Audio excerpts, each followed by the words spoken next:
2 പത്രോസ് 1-ാം അധ്യായം അതിൻ്റെ 19-ാമത്തെ വാക്യത്തിൽ ഇങ്ങനെ എഴുതിയിരിക്കുക: പ്രവാചക വാക്യവും അധികം സ്ഥിരമായിട്ട് നമുക്കുണ്ട്.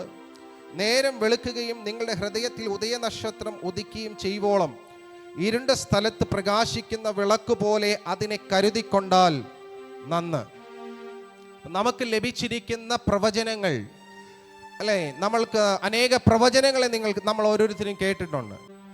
അപ്പോൾ അതിനെ ഇരുണ്ട ദേശത്ത് പ്രകാശിക്കുന്ന വിളക്ക് പോലെ അതിനെ നീ കൈക്കൊണ്ടാൽ, ഇരുണ്ട ഇടത്ത് പ്രകാശിക്കുന്ന വിളക്ക് പോലെ എന്ന് പറയുമ്പം ഒരു പ്രതീക്ഷയ്ക്ക് വകയുമില്ല. എനിക്ക് ഒന്നും കാണാൻ പറ്റാത്ത സാഹചര്യത്തിൽ ഒരു ദൈവിക ആലോചന ഞാൻ കേൾക്കുകയാണ്.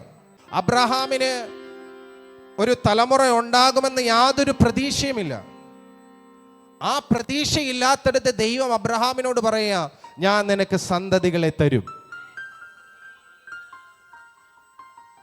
ഞാൻ നിനക്ക് സന്തതിയെ തരും.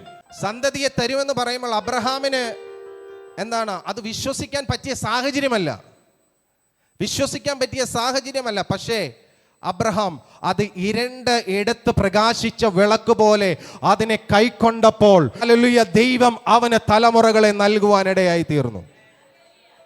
ഇന്ന് നിനക്ക് നൽകപ്പെട്ടിരിക്കുന്ന പ്രവചനങ്ങൾ, നിനക്ക് നൽകപ്പെട്ടിരിക്കുന്ന വാഗ്ദത്തങ്ങൾ, അത് ഓരോന്നും ഇരുണ്ട ഇടത്ത് പ്രകാശിക്കുന്ന വിളക്ക് പോലെ നീ അതിനെ കൈക്കൊള്ളുന്നു എങ്കിൽ നിന്റെ ജീവിതത്തിൽ നീ സഞ്ചരിക്കുന്ന സ്ഥല മേഖലകളിലും ആ വിളക്ക് പോലെ ചിലതെല്ലാം നിന്റെ ജീവിതത്തിൽ വെളിപ്പെടുവാനിടയായി തീരും. ആ പ്രവചനങ്ങൾ, കേട്ട പ്രവചനങ്ങൾ, ദൈവിക വാഗ്ദത്തങ്ങൾ, അതിനെ പിടിച്ചോണം. വിശ്വാസികൾ അതിനെ എന്ത് ചെയ്യണം? പിടിക്കണം, മുറുകെ പിടിച്ചോണം. എങ്ങനെ പിടിക്കണം? മുറുകെ പിടിക്കണം. ഇത് ദൈവിക വാഗ്ദത്തമാണ്, ദൈവിക പ്രോമിസ് ആണ്. നമ്മൾ പലപ്പോഴും ഇങ്ങനെ പല ആളുകളോടും പറയും ഗോഡ് പ്രോമിസ് അല്ലേ, ഗോഡ് പ്രോമിസ്. ഇത് ഗോഡ് പ്രോമിസ് ആണ്, ദൈവിക പ്രോമിസ് ആണ്. നിനക്ക് നൽകുമെന്ന ചില ദൈവദാസന്മാരിലൂടെ വചനത്തിലൂടെ ചില ദൂതുകൾ നീ കേൾക്കുമ്പോൾ ഓർത്തോണം, ഇത് ഗോഡ് പ്രോമിസ് ആണ്. ദൈവിക പ്രവചനങ്ങൾ, അത് ദൈവിക വാഗ്ദത്തങ്ങളാണ്. അത് എൻ്റെ ജീവിതത്തിൽ നടക്കുമെന്ന് ആര് വിശ്വസിക്കുന്നോ അവൻ്റെ ജീവിതത്തിൽ അത് വെളിപ്പെടുക തന്നെ ചെയ്യും.